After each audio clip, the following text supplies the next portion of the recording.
65% of all waste in Alberta is construction and demolition material. And from those loads of material, we can recover drywall, wood, metals, plastics, asphalt. Materials suitable for processing are fed into the hopper by a grapple and screened by size.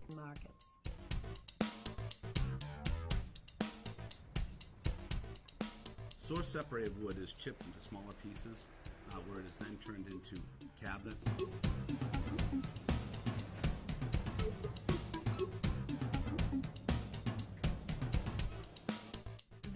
It's going to break it down to a size that's manageable, and the material is transferred.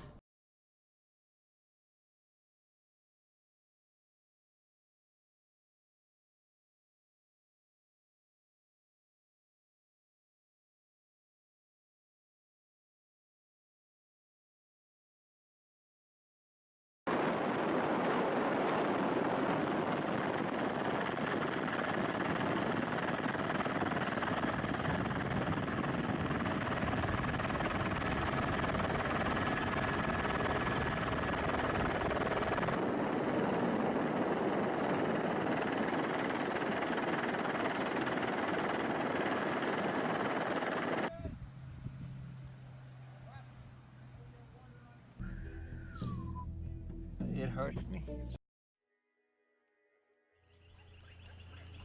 People live here, you know what I mean? We are people, you know what I mean? I'm like, everybody. Residents say it's been weeks since the government distributed large portions of food, water, or medical help. FEMA told HuffPost that its records show food and water. Comunidad tras comunidad buscándolas a ver cómo podemos ayudarlas. Danny Guerrero Herrera lost his roof, several walls, and many of his belongings.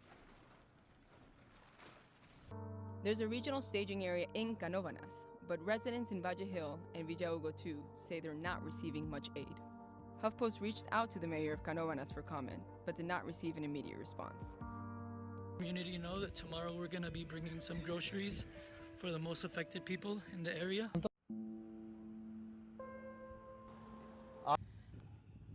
I don't think I can cry anymore. I've gone through a lot of emotions, a lot of anger, a lot of, sadness, a lot of...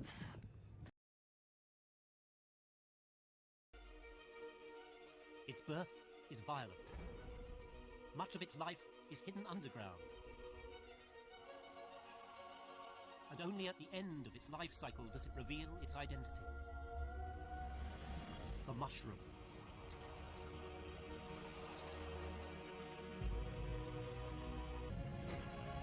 They have a secret life so magical, so weird, that it defies imagination. Is slowed down 600 times.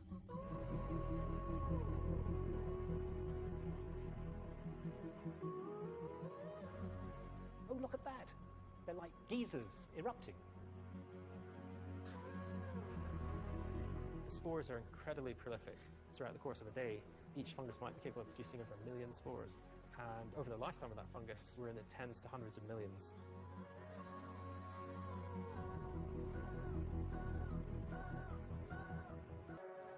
You'd be forgiven for thinking that what we see above the ground is the main part of the fungus. But in fact, the vast majority of the organism is hidden underground. It's a huge web of tiny threads spreading out in search of food. It's a process that results in one of the most complex yet crucial relationships in the natural world. To discover how this works,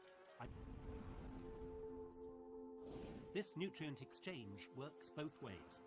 The fungus feeds on sugars from the plant that it needs to grow, and in return gives back water and minerals that the plant is unable to absorb enough of itself. Fuzz. Oh yeah, okay. Those are the fungal filaments, and it is completely covering the root, and it extends over a much... Form what we call a mycelium. The mycelium is the scientific name for the fungus's feeding network. Here, magnified 500 times, we can see one starting to form as many hyphae begin to web together.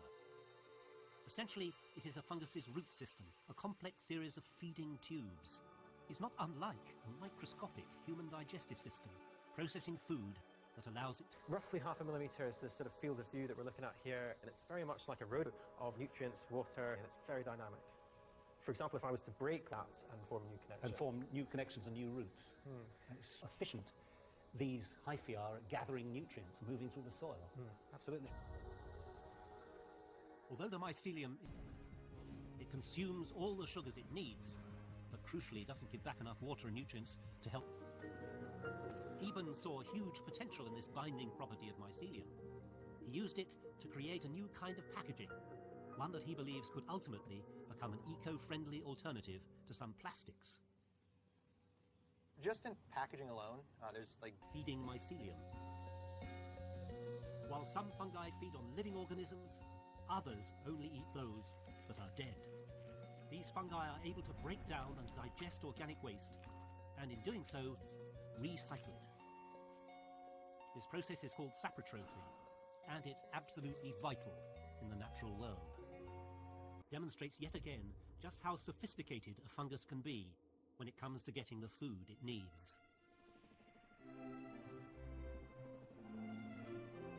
It's a talent that once again we humans are looking to harness. Over in Washington State, mycologist Paul Stamets has turned to our hungry friend the oyster mushroom in the hope he can use it on a truly grand scale to tackle some of our most pressing environmental problems, such as chemical pollution.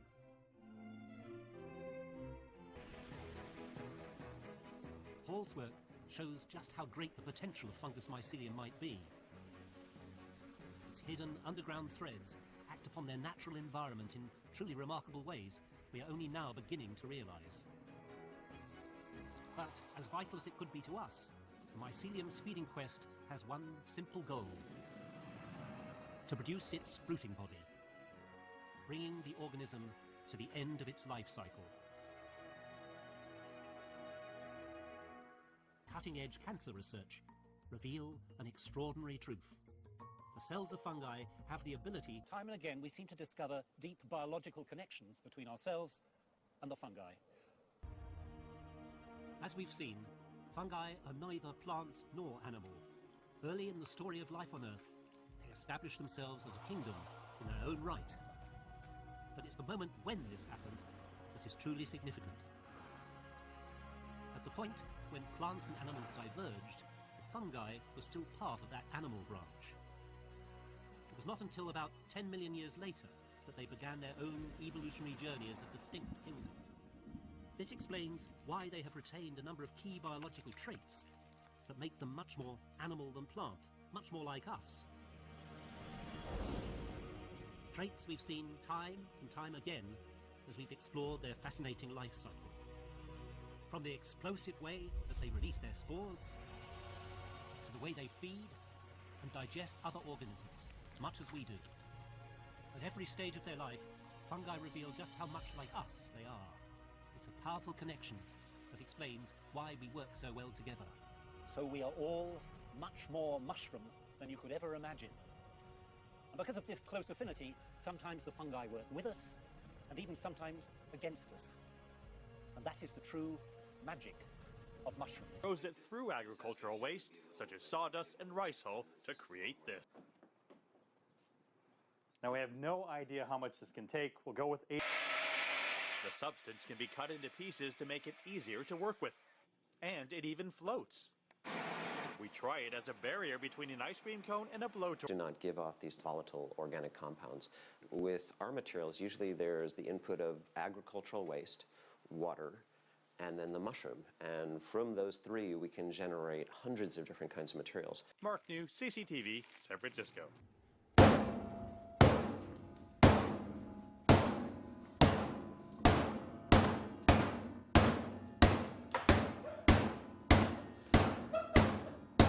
I nearly broke my arm, and the mushroom still is doing fine. Mushrooms are one of the greatest transformers of material on the planet. They're the primary recyclers. And turning it into a mineral again. And so I wanted to create the furniture out of it. Building out of this, then one of the tests that we do with the fungi is we subject it to some pretty hot flames This cone is actually so self-extinguishing. This is a very desirable quality. It was something like cement. I think it exploded a little bit. It can localize a vibration and not create a catastrophic failure. That brick did not even try. We're past peak oil, so if we're going to replace... In Northern California, something deadly is popping up in the forest. Donna Davis went collecting mushrooms one day in 2014. It's very magical when you're up there, and really is quite like a treasure hunt. Felt confident enough that I knew what I was doing. One cap has enough toxin to kill a human being. Toxin is quietly destroying your liver cells. Death caps spread the same way other mushrooms do. Just like this harmless oyster mushroom, a death cap shoots hundreds of thousands of spores into the air, where they grow filaments that attach to the tree's roots. Each fungus filament is about the width of a human hair. Under the microscope, you can see how the white fungus envelops the tree's pink root tips. And that's how the death cap snuck into California from Europe on the roots of a decorative shrub in the 1930s. I remember closing my eyes and seeing like this beautiful path. Donna survived, but death caps killed 2 people in California that year. It is really brutal. Nature has its own rules.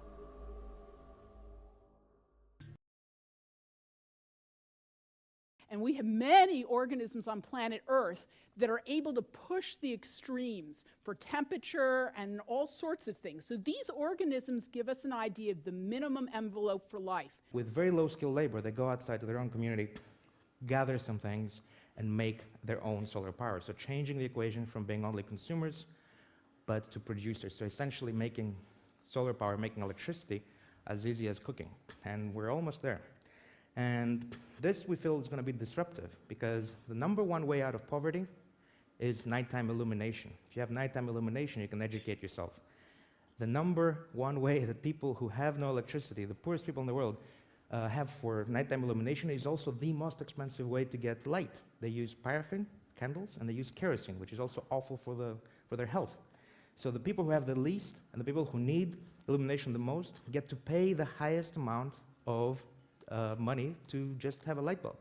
By changing this, by allowing them to have perhaps not the most efficient photovoltaic, but something they can grow and make themselves out of locally available material with ultra low cost, I think we can change the world. Coming up next, Paul Stamets, all things mushrooms. They're not just for eating anymore, and they never were. This is Coast to Coast AM. This is going to be fun. His book is Mycelium, or is it Mycelium? I'll find out. Mycelium Running, How Mushrooms Can Help Save the World. I know what you're thinking. I mean, generally speaking, mycology is one of the youngest natural sciences. We know very little. And cultivation-wise, we are at this very unique point in human history where we are able to cultivate fungi today in a way with such ease and accessibility and low cost that is unprecedented. Awesome. And it's much easier than has ever been possible throughout the 20th century when the science was developing. And it's quickly, very rapidly evolving because the skills of cultivation are becoming easier and all the applications of cultivation are becoming increasingly apparent. And new stuff is coming out all the time and anybody can actively contribute to it. Currently there's not enough, really, in my opinion, and that's why a big reason why I do what I do is trying to get more people to pursue and further this art and science. I've been studying mycology for over half my life, and for the last 10 years, I've taught tens of thousands of people around the world how they can easily cultivate mushrooms and other fungi and apply those skills to enhance any aspect of their life. We live at a really unique moment in human history, where for the first time we can not only cultivate fungi with greater ease and lower cost than ever before, but we can also combine that knowledge with an understanding of how fungi operate in the environment. We now know that fungi are critical to the survival of all plants and very likely animals in many ways, including humans. And we also know that we can apply our skills of cultivation to help alleviate and address many of the world's most pressing issues, from food shortages to health crises to even global issues like pollution and soil erosion. These skills will go from beginner to advanced, and they will not only be and even research opportunities for those who really want to go deep. And all students will be supported in their work through and document the discoveries that they're making as they happen. All of our tools will be documented as we build them, and their designs provide could create using these same principles, just like nature. By growing our own objects using mycelium, the roots of mushrooms. And imagine if this could happen in your living own hanging pendant light or table lamp that assembles. In our process, we take two inputs, an agricultural byproduct, such as corn stalks, and the root structure of mushrooms, called mycelium. We combine these two materials together, and they form a matrix, which we call our mushroom material. We then form this material into a variety of different shapes. The material is allowed to grow indoors, in the dark, self-assembling into a solid mass. Mushrooms are very fast in their growth, day 21, day 23, day 25. This is photomicrographs from Nick Reed and Patrick Hickey. And notice that as the mycelium grows, it conquers territory, and then it begins to net.